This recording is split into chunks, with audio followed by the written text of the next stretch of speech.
안녕하세요. 계획대로라면 남자친구와 올가을 결혼했을 30대 여성입니다. 사랑했던 남자친구와 이렇게 인생 제임하게 문턱에서 이별을 할 줄은 상상도 못했지만 무개념인 남자친구의 여동생과 그의 어머니 때문에 힘든 결정을 내렸습니다. 사실 남자친구가 제대로 된 역할만 해줬더라도 파혼까지 결심하진 않았을지도 모릅니다. 그러니 정확히 말하면 멍청한 남자친구 때문이라고 표현해야겠군요. 저와 남자친구는 지인의 소개로 만났습니다. 저희는 궁합도 안 본다는 4살 차이고요. 남자친구는 시청 공무원이고 저는 중견기업에 다니는 회사원입니다. 결혼을 처음부터 염두에 두고 만난 사이는 아니고요. 남자친구에게 저는 처음 만난 순간부터 호감을 느꼈습니다. 대화를 나눌수록 똑똑하고 영리한 사람이라는 게 느껴져서 마음에 들더라고요. 게다가 저는 좋은 게 좋은 거다라는 성격이라 싫은 소리를 잘 못하는데 남자친구는 좋은 건 좋다, 싫은 건 싫다라고 본인의 의사표현을 확실히 했거든요. 그런 모습도 참 매력적이었어요. 언젠가 남자친구에게 당신은 내 어떤 점이 좋았냐고 물으니 웃는 게 예쁘고 심성이 착한 것 같았답니다. 지금 생각해보면 칭찬도 아니에요. 제가 얼마나 바보같이 헤헤거리고 있었나 싶어서 곱씹어볼수록 기분만 나빠지네요. 아무튼 그렇게 저희는 금방 연인 사이로 발전했습니다. 사귀는 동안 큰 갈등은 없었어요. 일주일에 2번 정도 만나 다른 연인들처럼 영화 보고 밥 먹고 차 마시러 가는 평범한 연애를 했어요. 부모님과 함께 살고 있던 저와 달리 지방에서 올라와 혼자 자취를 하고 있던 남자친구는 저를 몇 차례 자기 자취방에 데려가고 싶어 했지만 제가 보수적인 성격이라 허락한 적은 없습니다. 그렇다 보니 둘이 같이 어디 여행을 가본 적도 없어서 몇 번 남자친구가 서운함을 표시하긴 했어요. 그렇게 1년 정도 사귀었을 무렵 남자친구가 결혼하자고 하더군요. 아무래도 남자친구는 나이가 있었으니까 저보다 결혼에 대해서 좀 더 조급했던 것 같아요. 저도 남자친구를 많이 사랑하고 있었기 때문에 그의 청혼이 싫지 않았고요. 결혼 이야기가 본격적으로 오가면서 남자친구가 자기 가족들에 대해서 이야기를 해주더라고요. 제 경우 저나 저희 부모님이나 성격이나 성향이 다 비슷비슷합니다만 듣자 하니 남자친구의 가족들은 아니더라고요. 어머님이나 아버님 성격은 뭐 그러려니 했는데 인상 깊었던 건 바로 남자친구의 여동생에 관한 것이었습니다. 남자친구보다 10살 어리다는 여동생은 막둥이이자 외가와 친가 모두 통틀어서 유일한 딸이다 보니 어려서부터 온 가족들에게 공주처럼 자랐다고 하더군요. 금지옥엽으로 자랐지만 부침성이 좋고 뒤끝이 없으며 화통한 성격이라고도 했습니다. 이야기를 하는 남자친구의 말투에서 그런 여동생을 남편이 얼마나 귀엽게 여기고 있는지 알 수 있었어요. 솔직히 좋게만은 들리지 않았고요. 하지만 오빠가 동생을 예뻐한다는데 그걸 제가 이러쿵저러쿵 말할 것은 못 되었고 제가 남자친구와 실제로 결혼을 하게 되더라도 앞으로 마주치면 얼마나 마주치겠나 싶어서 별말은 하지 않았습니다. 그때만 해도 저에게 큰 피해를 주거나 한 것도 아니었고요. 처음으로 인사를 드리러 간 날이었습니다. 남자친구 집에 도착해 들어가니 어머님이 저희를 반겨주셨고 거실에는 아버님과 남자친구의 여동생이 앉아 있었어요. 제가 사간 선물을 내려놓으니 여동생이 와서 보더라고요. 제가 사간 건 과일 케이크하고 와인이었는데요. 그걸 본 여동생이 이 와인은 이번 주에 내 친구 생일 파티할 때 가져갈 거니까 아무도 손대지 말라고 소리를 치더라고요. 사온 사람인 제가 버젓이 앞에 있는데 그렇게 말하는 걸 보고 이 사람은 어려운 사람이 없다는 걸 한 번에 알아차렸습니다. 그런 여동생에게 남자친구는 한술 더 떠서는 필요하면 오빠가 또 사줄게 그러고 있는데 솔직히 꼴사납더라고요. 식사 준비를 하신다며 어머님이 부엌으로 향하셨고 저는 손님이니까 당연히 따라가지 않았어요. 그런데 신우가 저더러 언니는 안 하냐고 묻더라고요. 제가 무슨 이야기냐고 묻자 우리 엄마 혼자 부엌에 있는데 언니 가서 안 도와줄 거야 라고 반말로 묻더라고요. 반말로요. 처음부터 계속해서 반말로 말하는데 제가 윗사람 노릇을 하고 싶어서가 아니라 초면이잖아요. 초면에 거리낌 없이 반말로 하고 싶은 말을 다하는 여동생을 보고 있자니 여러 의미로 대단하다 싶더라고요.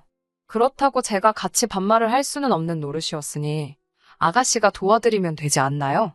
라고 물었습니다. 그러자 다시 저에게 며느리가 왔는데 딸이 왜 하냐고 하기 싫으면 하지 말랍니다. 그러면서 제 남자친구한테 오빠가 가서 얼른 도와드려 오빠 손님이잖아라고 약간 빈정거리듯 말하더군요. 어쩌면 빈정거린 게 아닐지도 모릅니다. 하지만 제가 느낀 건 빈정거린 게 아니라면 이 사람은 정말 생각이 없다는 거였어요. 다행히 그 사이에 어머님이 식사 준비 다 되었다며 저희를 부르셨어요. 식탁에 모여 앉았는데 이번에도 여동생은 아무것도 하지 않고 가만히 앉아 있더라고요. 제가 결국 수저랑 젓가락 놓는 걸 도왔습니다. 물론 전혀 어려운 일은 아니었지만 그 여동생의 태도가 짜증이 났어요. 이제 정말 준비가 다 되어서 식사를 하려는데 그 여동생이 저에게 나 물 좀 이러면서 컵을 주더라고요. 물론 정수기가 제 뒤에 있기는 했지만 황당하더라고요. 식사를 시작하면서 남자친구 부모님은 저에게 이런저런 질문들을 하셨습니다. 듣자 하니 어디 회사를 다닌다면서 어쩌다 공무원인 자기 아들하고 만나게 됐는지 무척 궁금하신 눈치였어요. 절대 무시하는 건 아니지만 남편은 3년차 구급 공무원이었고 저는 회사에서 대리였는데 시부모님은 회사 생활을 한 번도 해본 적이 없으신 분들이라 그런지 무조건 공무원이 최고다라고 생각하시더군요. 제가 돈은 훨씬 더 많이 벌고 있었는데 말이지요. 아들이 공무원이라 며느리는 최소한 사자는 볼 줄 알았다는 시어머니를 보고 있자니 정말 뭘 모르시는구나 싶어서 기분이 나쁘긴커녕 되려 웃음이 다 나왔습니다. 어찌됐건 남편 될 사람의 가족들을 처음 만난 자리이니 밥이 술술 넘어가진 않았습니다. 자리도 불편했고 긴장한 탓도 있었겠지요. 그런 와중에 남자친구의 여동생이 밥이 입맛에 안 맞는다며 먼저 자리에서 일어나려고 하더라고요. 보통 손님이 와 있으면 그래도 끝까지 자리를 지키는 게 매너 아닌가요? 그리고 열심히 준비하신 어머님의 정성도 생각을 해야 하잖아요. 그런데 그 여동생은 어머님께 음식을 뭐 이렇게 만들었냐며 다들 이게 먹을만 하냐고 묻는데 짜증을 내더니 토할 것 같다면서 자리에서 일어났습니다. 어머님은 어쩔 줄 몰라 하시면서 몇 번이고 간을 다시 보셨고요. 저한테는 괜찮고 맛있는 음식이었는데 딸의 말 한마디에 안절부절 못하시는 어머님을 보고 있자니 어머님이 안쓰러울 지경이었네요. 식사를 마치고 온 가족이 다시 거실로 모였습니다. 어머님께서 주방에서 복숭아를 몇 개 가지고 오시더니 제 앞에 쓱 밀어놓으시더라고요. 본능적으로 나더러 깎으라는 거구나 싶었지만 저는 복숭아 알레르기가 있거든요. 어머님께 알레르기가 있어서 전 못 먹는다고 말씀드렸고 이미 그 사실을 알고 있던 남자친구가 아무렇지 않게 가져다가 자기가 깎기 시작했어요. 어머님을 슬쩍 쳐다보니 아니나 다를까 표정이 영 좋지 않으시더라고요. 보고도 그냥 모른 채 했어요. 그런데 복숭아를 깎아 놓기가 무섭게 전부 남자친구 여동생 입으로 들어가더라고요. 어머님이나 아버님께 먼저 드셔보라는 말 한마디를 안 하더군요. 하나 깎아 놓으면 낼름 가져다 먹고 그러는 모습이 어찌나 야가 보였는지 몰라요. 그렇게 어색한 첫 만남을 뒤로하고 집으로 돌아왔습니다. 남자친구의 차가 눈앞에서 사라지는 걸 보고 나서 저는 편의점에 가서 맥주를 사들고 집에 들어왔습니다. 혼자 맥주를 마시며 하루를 곱씹어보고 있는데 남자친구에게 전화가 걸려왔어요. 오늘 정말 분위기가 좋았던 것 같지 않냐는 남자친구의 말에 할 말을 잃을 뻔했습니다. 저는 당신 여동생이 너무 신경 쓰인다고 솔직히 말했습니다.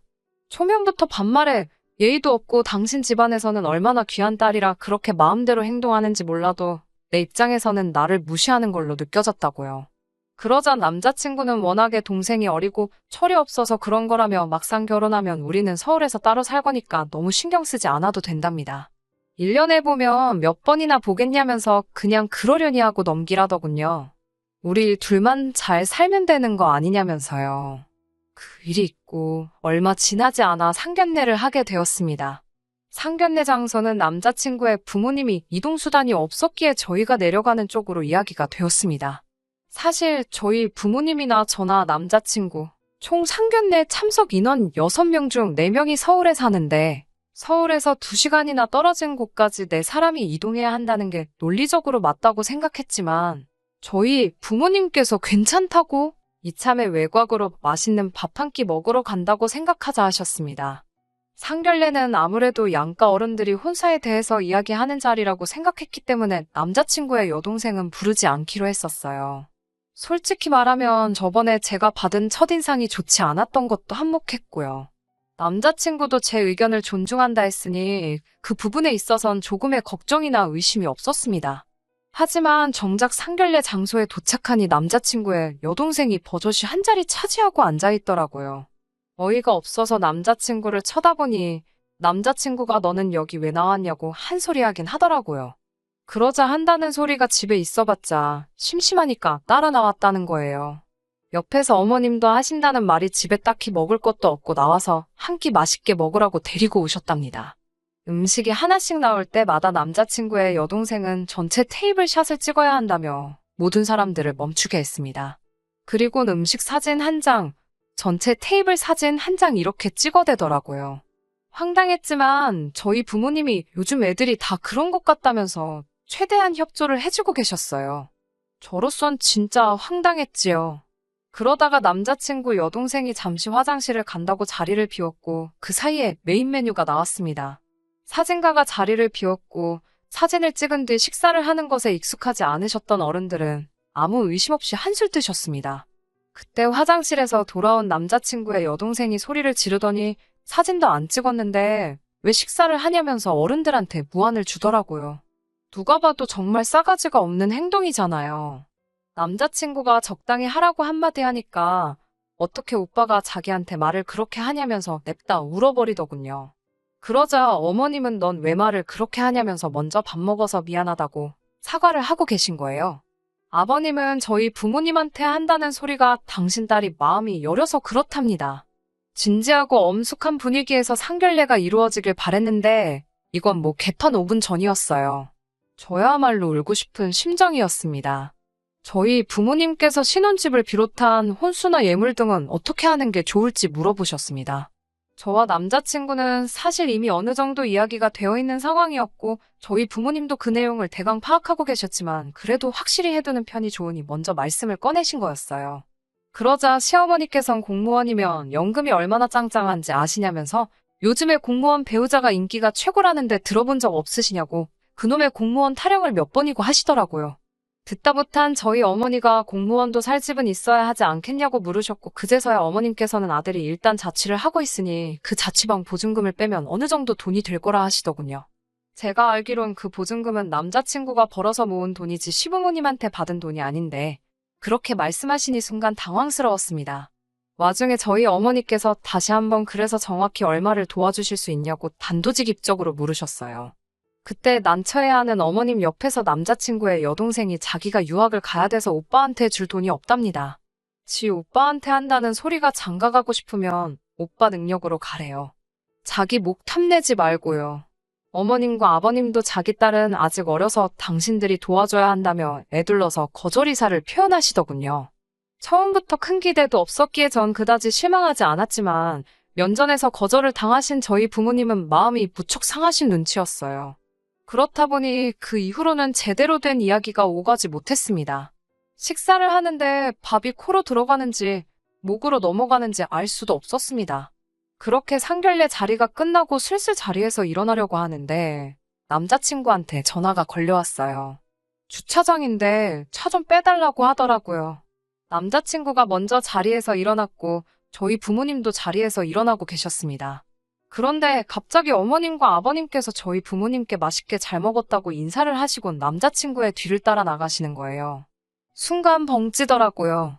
그런 저를 보곤 남자친구의 여동생이 저번에 자기 집에 와서 밥 먹고 갔으니까 이번엔 제가 사는 게 맞답니다. 어처구니가 없었지만 이런 걸로 왈가왈부하기 싫어서 알겠다고 돈을 내려는데 제가 시키지 않은 메뉴가 가격에 포함되어 있더라고요. 알고 보니 남자친구의 여동생이 집에 가져간다고 자기 마음대로 포장 주문을 했던 거예요. 이것까지 제가 사줄 이유는 없었습니다. 가뜩이나 남자친구 여동생이 제 상견례 자리 다 망쳤다고 생각하던 마당이었는데 제가 무슨 집에 가져가서 먹을 것까지 사주나요? 저는 그건 빼고 계산해 달라고 했습니다. 뒤에 따라 나오는 여자가 계산할 거라고요. 곧이어 뒤에서 느리적거리던 남자친구 여동생의 앙칼진 목소리가 제 뒤통수에 내리꽂히더라고요. 어머님은 무슨 일이냐고 불이 나게 쫓아가셨고 여동생이란 인간은 또 밖에서 다 들릴 만큼 엉엉 울더라고요. 어머님이 전화라도 하신 것인지 어떻게 상황 파악을 한 남자친구가 냉큼 쫓아와서는 음식을 계산했고 저에게 왜 이렇게 윗사람이 옹졸하게 구냐며 싫은 소리를 하더군요. 당신 동생 얌체 같은 거나 어떻게 해보라고 한마디 하니까 애가 어리고 주머니 사정이 좋지 않아서 그런 거라며 저더러 적당히 하랍니다. 집에 돌아와 이 결혼을 어떻게 파할까 고민하기 시작했습니다. 부모님께서도 다시 한번 진지하게 고민해보라 하셨고요. 이미 주변 많은 사람들이 제가 결혼할 예정이라는 사실을 알고 있었기 때문에 파혼을 마음먹기가 쉽지만은 않았습니다. 주변인들이 절 뭐라고 생각할지, 욕을 할지 비웃을지 가늠도 안 되더라고요. 결국 친한 친구 2명에게 고민 상담도 할 겸 유명하다는 카페에서 만나기로 했습니다. 하지만 왼수는 외나무 다리에서 만난다더니 그 말이 딱이더군요. 카페에 앉아서 친구들과 이야기를 나누려고 하는데 누가 제 어깨를 아플 만큼 탁 때렸습니다. 뒤를 돌아보니 남자친구의 여동생이었어요. 반갑기는커녕 길에서 마주쳐도 못 본 채 하는 편이 나을 만큼 어색한 사이라고 생각하는데 그쪽에선 뭐가 그렇게 반가운지 아는 채를 해왔습니다. 저도 친구들과 있었고 남자친구의 여동생도 친구들과 있었기에 적당히 인사만 나눴습니다. 남자친구의 여동생은 보란듯이 저와 제 친구들이 앉아있는 테이블에 바로 옆에 자리를 잡더라고요. 보통은 오히려 아는 사람이 있으면 매너로 좀 떨어져서 앉지 않나요? 카페에 자리도 많았는데 말이지요. 하지만 제가 카페를 전세 낸 것도 아니니 싫어도 별 수 없었습니다.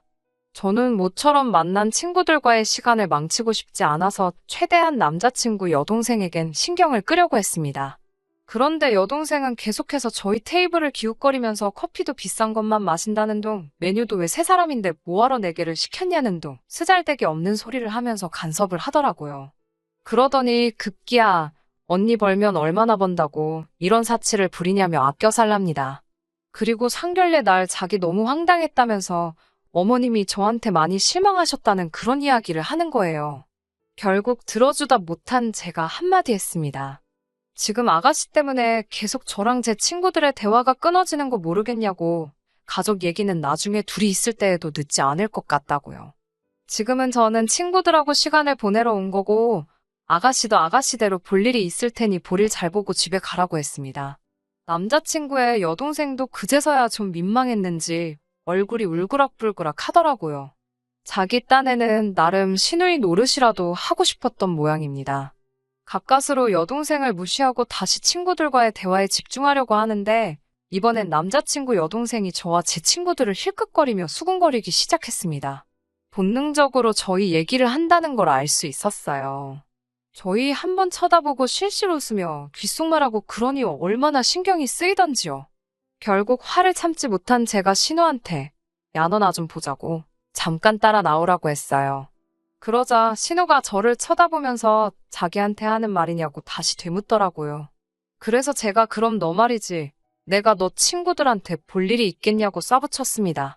그렇게 여동생이 카페 밖으로 절 따라 나왔고 저는 옆 골목으로 여동생을 데려가 도대체 왜 그러는 거냐며 목소리를 높였습니다. 그제서야 여동생은 자기가 뭘 그렇게 잘못했냐면서 여전히 빳빳하게 굴더라고요. 제가 오래 산 건 아니지만 이렇게 싸가지 없고 개념 밥 말아먹은 여자는 본 적이 없었어요. 저는 결혼을 엎을 때 없더라도 하고 싶은 소리는 해야겠다 싶어서 너 내가 그렇게 웃음냐며 한번 말해보라고 몰아붙였습니다. 그러자 자기 오빠한테 전화할 거라면서 핸드폰을 주머니에서 꺼내는데 손을 덜덜 떨더라고요. 저는 네 오빠 나한테 장가 못 오면 너 때문인 줄 알라고 말하곤 생각 좀 하고 살라고 했습니다. 니네 집에서나 귀한 딸이지 밖에선 너 같은 거 널리고 널렸다고. 공주행세 좀 그만하라고. 네 오빠만 아니었으면 벌써 너 내가 한 대 치고도 남았다고 하니까 다리 힘이 풀렸는지 주저앉아서 또 훌쩍거리더라고요. 마지막을 신랄하게 욕 한 바가지를 해주고 저는 먼저 카페로 돌아왔습니다. 제 눈치를 살피던 친구들이 저에게 다음에 다시 모이자고 해서 친구들한테 미안하다고 사과하고 집으로 돌아왔어요. 집에 돌아와서 샤워하고 쉬려고 침대에 누웠는데 핸드폰이 미친 듯이 울리더라고요. 보니까 제가 모르는 사이에 남자친구한테 이미 수차례 전화가 걸려온 상황이었어요. 무슨 이야기를 할지 이미 어느 정도 짐작이 되던 상황이었기 때문에 오히려 마음이 느긋하더군요. 천천히 전화를 받으니 남자친구가 다짜고짜 큰 소리로 도대체 애한테 무슨 소리를 한 거냐며 화를 내더라고요. 시치미를 뚝 떼고 왜 그러냐 물으니 남자친구가 여동생으로 붙어들었다며 제가 했던 말들을 줄줄이 나열하더군요. 그게 왜 뭐가 문제냐고 물으니까 아무리 애가 정신머리가 없고 그래도 그렇지. 그렇게까지 못되게 말을 할 필요가 있었냐고 합니다. 애가 바보 멍청이도 아니고 조근조근 말해주면 다 알아듣는다고요. 그래서 그렇게 조근조근 하고 싶으면 너가 옆에 끼고 그렇게 하라고 했습니다. 남자친구는 저더러 아무 말이나 하지 말라면서 일단은 이건 제가 실수한 게 맞으니까 당장 자기 여동생한테 전화해서 진심으로 사과해달랍니다. 애가 상처를 많이 받았다면서요. 저는 남자친구에게 사과고 뭐고 할 필요도 없다고 나는 이 결혼 안 하겠다고 했습니다. 당신 가진 것 없고 돈도 조금밖에 못 벌지만 그래도 나는 당신하고 결혼하려고 했다. 왜? 당신이 논리적이고 경우가 바른 사람이라서 그랬다고요. 하지만 지금 보니 제가 사람을 봐도 단단히 잘못 봤고 나는 개념 없는 사람은 딱 싫다. 친구로도 싫은데 가족으로 엮이는 건 더 싫다고요. 남자친구는 저더러 어떻게 말을 그렇게 심하게 할 수 있냐면서 저한테 한 번만 숙이고 들어와 달랍니다. 그러면 자기도 살면서 조금씩 고치겠다고요. 그런데 냉정히 제가 아무리 생각해봐도 그렇게 서로 시간 낭비를 할 이유가 없더라고요. 결국 제 뜻대로 헤어졌습니다. 솔직히 이런저런 이유를 떠나서 이미 정이 떨어질 대로 떨어진 탓이라 방법이 없더라고요. 그렇게 저는 결국 파혼을 하게 되었고 저는 지금 너무나 자유롭고 행복한 상황입니다. 주변에 파혼 소식을 알렸을 때 반응들은 제 예상과는 많이 달랐습니다. 저를 욕하거나 비난하진 않을까 두려웠는데 정작 이혼보다는 파혼이 낫다며 저한테 용기 있는 선택을 잘 내렸다고 장하다고 해주더군요. 파혼 후 지금 2주 정도 지난 상황인데 종종 남자친구에게서 연락이 옵니다. 한 번은 저에게 제가 그토록 원한다면 두 번 다시 여동생은 안 보고 살겠다지만 그게 불가능하다는 건 저도 이 사연을 들으시는 여러분들도 다 알고 계시리라 믿습니다. 저는 다시 예전으로 돌아갈 생각이 없어요. 그저 당분간은 미래를 보고 열심히 저만의 인생을 살아보려고 합니다. 끝까지 들어주셔서 감사합니다. 오늘의 사연은 여기까지입니다. 구독과 좋아요, 알람 설정 부탁드리고 더 좋은 사연으로 다시 찾아뵙겠습니다. 감사합니다.